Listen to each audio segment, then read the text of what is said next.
அப்பா வந்து ஒரு தொழிற்சங்கத்தில் இருந்திருக்காங்க. ஸோ அப்பாவோட அந்த ஜேர்னி அப்படிங்கிறது இருக்குது. அதுலேருந்து நீங்கள் இன்ஸ்பயர் ஆனது அப்படிங்கிறது இருக்கு இல்லையா தோழர்? எனக்கு உங்கள் ஃபேமிலி பற்றி எனக்கு தெரிஞ்சுக்கணும் ஃபர்ஸ்ட் ஆசை. சொல்லுங்கள். அப்பா பற்றி, ஃபேமிலி பற்றி. அப்பா வந்து ஒரு தொழிற்சங்க தலைவர். ஒரு மின்சார வாரியத்தில் வேலை செய்துட்டு இருந்தாங்க. அம்மா வந்து அதிகமாக படிக்காதவங்க.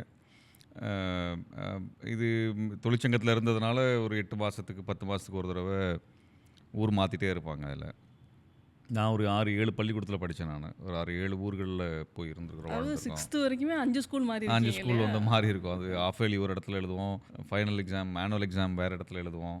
அந்த மாதிரியான ஒரு தொடர்ச்சியான இது இருந்தது. அப்பா ரொம்ப கவனமாக என்ன பண்ணாங்கன்னா, அதாவது குடும்பம் சொந்தக்காரங்களோட இருக்கிறதுங்கிறத விட யூனியன் நண்பர்கள் அவங்க கூட தான் எங்களை அதிகமாக பழக்கியிருக்கிறாங்க. எங்களுக்கு அவங்க தான் அதிகமாக தெரியும். அதனால் வந்து இப்போ எனக்கு காது குத்துனதோ, தங்கச்சிக்கு காது குத்துனதோ கூட அப்பாவுடைய யூனியன் நண்பர்கள் மடியில் வச்சு தான் குத்துனேன். தாய் மாமா மடியில் வச்சுலாம் குத்தலை.